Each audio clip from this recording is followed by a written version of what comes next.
Passionnée par la thématique de l'être humain, Thaïs Bienabé est une jeune femme de 25 ans qui commence sa rencontre avec la littérature et l'écriture grâce au théâtre et au cinéma.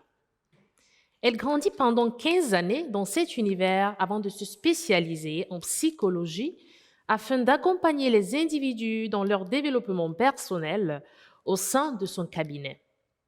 Par la suite, elle décidera de se lancer dans l'écriture d'un ouvrage assez particulier avec un style assez, bien sûr, particulier et frais, intitulé Et si on oubliait?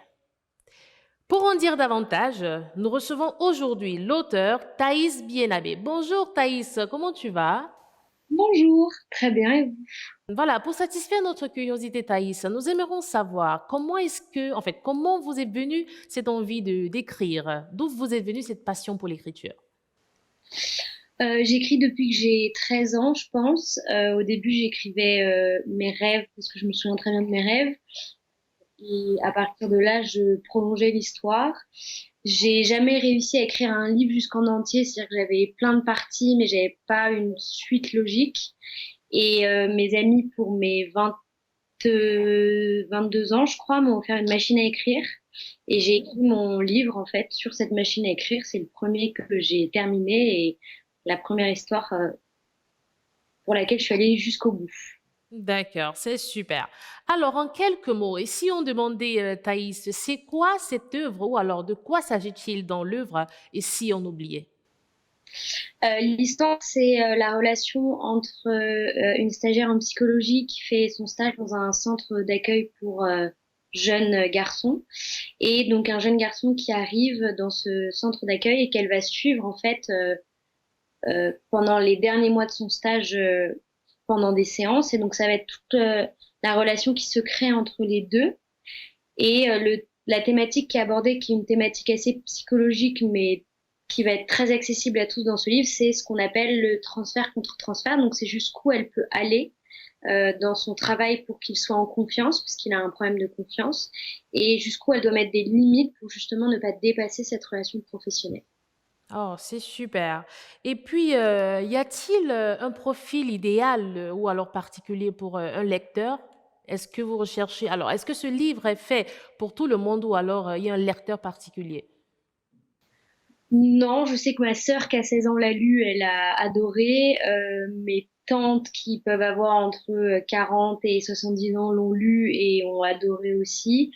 Que ce soit des hommes, des femmes, il n'y a vraiment pas de profil particulier. Je pense que c'est vraiment un roman qui peut être accessible à tous, qui est très facile à lire, très léger et qu'on peut lire autant en vacances. Je sais que j'ai des amis qui l'ont lu en 48 heures que chez nous en fin de journée pour décompresser. D'accord. Et puis, un mot, alors un message à passer à travers cette œuvre à n'importe quel lecteur?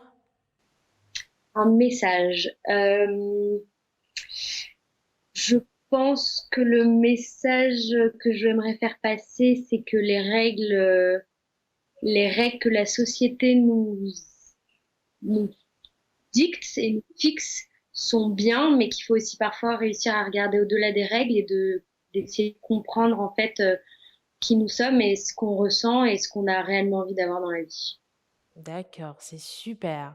Et puis, juste une petite question. Est-ce que vous avez déjà reçu depuis la publication un feedback de certains de vos lecteurs? Alors, de gens que je connais, oui. De gens que je connais un peu moins aussi. Euh, Certains m'ont dit que c'était super bien, que ça se lisait super facilement. C'est vraiment l'argument qui se ressort le plus, que c'est facile à lire, qu'on a envie de savoir la suite, qu'on a envie de savoir ce qui va se passer à la fin, quel va être le dénouement. D'autres m'ont dit que c'était pas vraiment leur thématique d'habitude, mais que c'était très intéressant parce qu'on apprenait plein de choses. Mais que je dirais que la chose qui ressort le plus, c'est vraiment que c'est agréable de lire ce livre. C'est facile, c'est pas prise de tête et que ça fait du bien. Et comment est-ce que vous vous sentez vis-à-vis de ces avis-là? Oula, Je dirais que pour l'instant, j'ai un peu du mal à me dire que j'ai écrit un livre et qu'il est publié. Je pense que ça va mettre du temps avant que ça se fasse vraiment, enfin, dans ma tête, que ce soit vraiment. C'est plus mes amis en fait qui vendent le livre pour moi, parce que j'ai du mal à le faire. Mais ouais, j'ai écrit un livre et j'ai écrit une histoire qui me touche. Aujourd'hui, ces personnages, ils font partie de moi et je suis contente de me dire que les gens prennent part à cette histoire, ils sont contents d'y prendre part et que ça et qu'ils aiment ça quoi. C'est vraiment D'accord. Et si on essayait un peu de creuser et de savoir si Thaïs a d'autres projets en vue pour prochainement, si on retrouvera encore le nom de Thaïs sur certains livres. bah, j'espère. Voilà, j'ai des projets, oui, j'ai je pense une dizaine d'histoires qui attendent juste d'être écrites. Maintenant, maintenant il faut le temps, il faut le temps pour les écrire. Je pense que c'est vraiment ça. Et puis je pense qu'il faut que je clôture aussi vraiment mon premier livre avec la promotion, etc. avant de réussir à me lancer dans une autre histoire. Mais j'espère et je doute pas qu'il y a, à mon avis, d'autres projets qui arriveront. Non, mais dans tous les cas, nous vous souhaitons d'ailleurs une très bonne chance pour la suite. Nous vous souhaitons vraiment que du bonheur et surtout, nous vous disons un très grand merci pour votre participation, votre présence aujourd'hui, car sachez que les informations que nous avons recueillies, honnêtement, nous donnent cette envie de vous lire davantage et nous vous attendons, voilà, prochainement, pourquoi pas, sur d'autres livres. Alors, un très grand merci à vous, Itaïs Bienabé, et beaucoup de courage pour la suite. Merci à vous de m'avoir accueilli et bonne journée à vous aussi. Merci beaucoup. Alors, et si on oubliait, écrit par Thaïs Bienabé, est désormais disponible dans les librairies et plateformes digitales. Une publication de Europe Livre.